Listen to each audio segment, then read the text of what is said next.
posisinya membelakangiku, dan tanpa kusadari, pandanganku kembali tertarik pada lekuk tubuhnya yang terlihat jelas.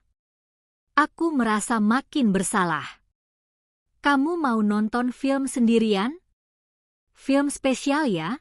Godanya sambil meletakkan pemutar DVD di atas meja dengan senyum nakal yang kukenal. Bukan, Mbak.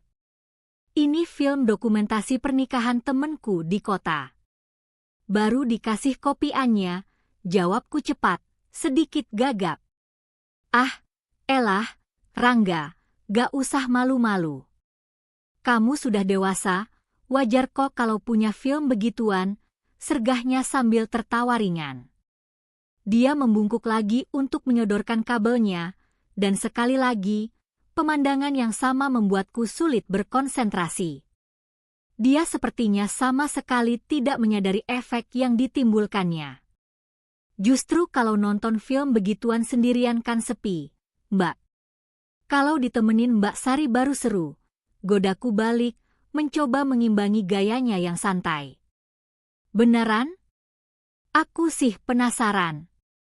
Suamiku nunjukin nonton yang kayak gitu. Ujarnya tiba-tiba, membuatku terkejut. Sebelum sempat ku jawab, dia sudah melanjutkan. Ya udah, kamu pulang dulu. Aku mau kunci pintu dan matiin lampu belakang. Nanti aku nyusul. Selamat datang di 021 Bercerita. Pada cerita kali ini kita akan menyelami kisah nyata yang penuh ketegangan, misteri kehidupan, rahasia cinta, dan lika-liku perjalanan hidup yang tak terduga. Nikmati alur cerita yang akan membuat kamu penasaran dari awal hingga akhir, penuh emosi, kejutan, dan hikmah yang bisa kita ambil bersama. Jangan lupa untuk like video ini jika kamu suka. Aktifkan notifikasi agar tidak ketinggalan cerita berikutnya. Bagikan cerita ini ke teman-temanmu. Tulis pendapatmu di kolom komentar, karena setiap komentar dari kalian sangat berarti. Terima kasih sudah mendukung channel 021 Bercerita. Semoga cerita ini bisa memberi pelajaran, inspirasi, dan menemani harimu. Ayo kita langsung aja ke cerita lengkapnya. Setelah hampir 6 bulan mengais rezeki sebagai kuli bangunan di kota metropolitan yang keras, akhirnya aku, Rangga, memutuskan untuk pulang ke kampung halaman. Desa Sukamaju terletak cukup terpencil, dikelilingi oleh hamparan sawah hijau dan bukit-bukit yang menjulang. Seperti kebanyakan pemuda lain di sini, merantau adalah satu-satunya cara untuk memperbaiki keadaan ekonomi keluarga. Aku berangkat ke kota bersama seorang senior dan teman seperjuangan, Pak Jaya, yang sudah lebih dulu menikah dengan Mbak Sari. Meski sudah 5 tahun menikah, mereka belum juga dikaruniai momongan. Usiaku saat itu masih 23 tahun, sementara Pak Jaya sudah menginjak 36 tahun. Kepulanganku kali ini sendiri, tanpa Pak Jaya. Dia baru saja pulang seminggu sebelumnya dan telah kembali lebih dulu ke kota untuk mengejar setoran. Perjalanan pulang dengan bus antar kota aku habiskan dengan merenung dan menikmati pemandangan yang mulai berubah dari gedung-gedung tinggi menjadi pepohonan rindang. Aku bahkan menyempatkan diri untuk membeli beberapa keping DVD film di terminal untuk mengusir kesepian malam-malam di desa yang sunyi. Rumah-rumah di Sukamaju masih berjarak jauh satu sama lain, dan listrik sering padam, membuat suasana malam terasa sangat lengang. Sesampainya di rumah, setelah melepas lelah dan makan malam bersama orang tua, aku teringat pada DVD-DVD itu. Sayangnya, nasib sial menimpaku. Pemutar DVD lamaku yang sudah kusimpan bertahun-tahun ternyata rusak dan tidak mau membaca disk sama sekali. Aku pun teringat, Pak Jaya pasti punya. Dengan sedikit keberanian, aku memutuskan untuk mendatangi rumah mereka. Mungkin Mbak Sari belum tidur, gumamku dalam hati, sambil berjalan menyusuri jalan setapak yang gelap, hanya diterangi cahaya rembulan. Jam menunjukkan pukul 8:30 malam, Tetapi yang mengejutkan, rumah mereka sudah gelap gulita. Jendela dan pintu tertutup rapat. Aku merasa sedikit aneh. "Mbak Sari?" "Selamat malam, Mbak," panggilku pelan dari balik pagar kayu. Beberapa saat berlalu dalam keheningan. Tiba-tiba, cahaya lampu kamar tamu menyala. Aku melihat tirai jendela bergerak sedikit, dan sepasang mata mengintip dari balik celahnya. Jantungku berdebar. Tumben, kenapa diintip segala? Biasanya langsung dibuka. "Oh, Rangga, ternyata kamu," terdengar suara Mbak Sari yang lega setelah mengenaliku. Dia segera membuka kunci pintu dan menyilakanku masuk. Wanita itu muncul dengan mengenakan daster katun tipis berwarna lavender yang dilapisi cardigan rajutan. Rambutnya yang hitam terurai sedikit acak-acakan, menandakan dia memang sudah bersiap untuk tidur. Aku merasa sangat tidak enak telah mengganggu waktunya. "Maaf, Mbak, sudah mengganggu." "Kelihatannya Mbak sudah mau tidur," ucapku sambil duduk di kursi kayu di ruang tamu yang sederhana. "Ah, tidak apa-apa, Rangga. Aku baru saja mau merebahkan badan." "Kamu mau minum? Ada teh hangat," tawarannya ramah.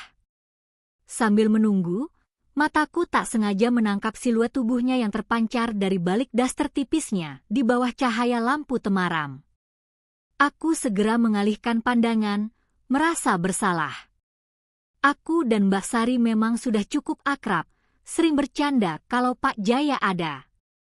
Tapi dalam keadaan berdua begini, di malam yang sunyi, suasana terasa sangat berbeda.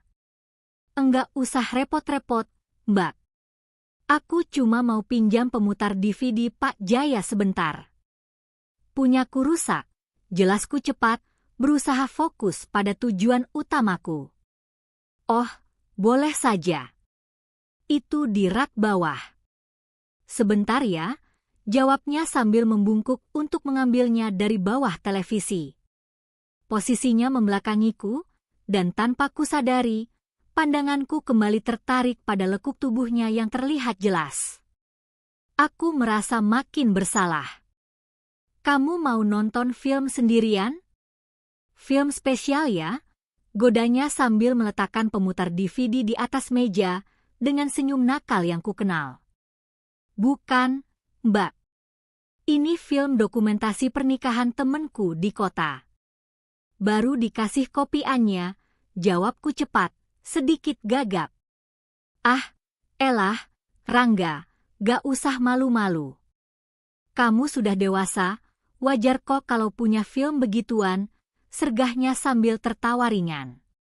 Dia membungkuk lagi untuk menyodorkan kabelnya, dan sekali lagi, pemandangan yang sama membuatku sulit berkonsentrasi. Dia sepertinya sama sekali tidak menyadari efek yang ditimbulkannya. "Justru kalau nonton film begituan sendirian kan sepi, Mbak. Kalau ditemenin Mbak Sari baru seru," godaku balik, mencoba mengimbangi gayanya yang santai. "Beneran? Aku sih penasaran. Suamiku nunca ajakin nonton yang kayak gitu," ujarnya tiba-tiba, membuatku terkejut. Sebelum sempat ku jawab, dia sudah melanjutkan, "Ya udah, kamu pulang dulu. Aku mau kunci pintu dan matiin lampu belakang. Nanti aku nyusul." Dia menghilang ke bagian dalam rumah. Aku pulang dengan langkah lunglai, pikiran penuh dengan gejolak yang membingungkan. Apakah dia benar-benar akan datang? Sesampainya di rumah, aku segera memasang perangkatnya. Pikiranku kacau. Apa yang harus kulakukan nanti? Tak lama kemudian, pintu diketuk pelan. "Rangga?" "Aku, Sari." Kuberikan pintu. Dia berdiri di sana dengan membawa sebuah tas kain berisi beberapa kaleng soda, sebungkus keripik, dan kacang. Dia masih memakai daster yang sama, hanya cardigannya yang sudah dilepas. "Wah, Banyak banget bekalnya, Mbak. Kayak mau nobar Liga Champion. Candaku untuk menutupi rasa grogi. Dari tadi aku sendirian di rumah gelap-gelapan takut, Rangga. Sekalian aja kita ngobrol-ngobrol sampai ngantuk. Gak apa-apa kan? Pintanya dengan polos. Aku hanya bisa mengangguk. Kami pun mulai menonton. Film pertamanya adalah komedi romantis, jadi suasana tetap cair dan penuh canda. Namun, seiring film berjalan, aku mulai memperhatikan perubahan pada Mbak Sari. Pipinya memerah, dan dia semakin sering menyilangkan lengannya atau merapikan dasternya. Napasnya juga terasa lebih berat. Kalau cuma gini-gini aja sih, gak sebagus yang diceritain orang-orangnya. Gumamnya saat memilih film kedua, yang dari sampulnya saja sudah terlihat lebih berani. Film kedua inilah yang mengubah segalanya. Suasana di ruangan berukuran 3x4 meter itu berubah menjadi tebal dan penuh tensi. Volume sengaja kukecilkan, hingga yang terdengar hanya desisan suara dari televisi dan napas kami. Aku sendiri sudah mulai merasa tidak nyaman dengan celana pendeku dan menyembunyikannya dengan bantal. Aku melirik ke arah Mbak Sari. Dia terpaku pada layar, matanya berbinar-binar. Tangannya mencengkeram lengannya sendiri, dan kakinya yang indah terlihat tidak karuan menyilang dan membuka. Dia terlihat seperti sedang berjuang melawan sesuatu di dalam dirinya. Rangga. Panggilnya tiba-tiba, dengan suara serak yang sama sekali tidak biasa. Iya, Mbak, jawabku, suaraku juga sama seraknya. Dalam kegelapan yang hanya diterangi cahaya televisi, pandangan kami bertemu. Di matanya, aku tidak lagi melihat Mbak Sari, istri sahabatku. Yang kulihat adalah seorang wanita, penuh gairah dan keinginan yang tak terbendung. Sebuah energi listrik mengalir di antara kami. Entah bagaimana mulainya, tapi tiba-tiba jarak antara kami sudah lenyap. Tanganku memegang tangannya yang dingin. Dia tidak menariknya. Malah, jarinya menjalin dengan jari-jariku. Perlahan, dengan jantung berdebar kencang, kuangkat tangan bebasku dan menibakkan rambutnya yang menutupi wajahnya. Dia mendongak, matanya terpejam, bibirnya bergetar halus. Dan itu terjadi.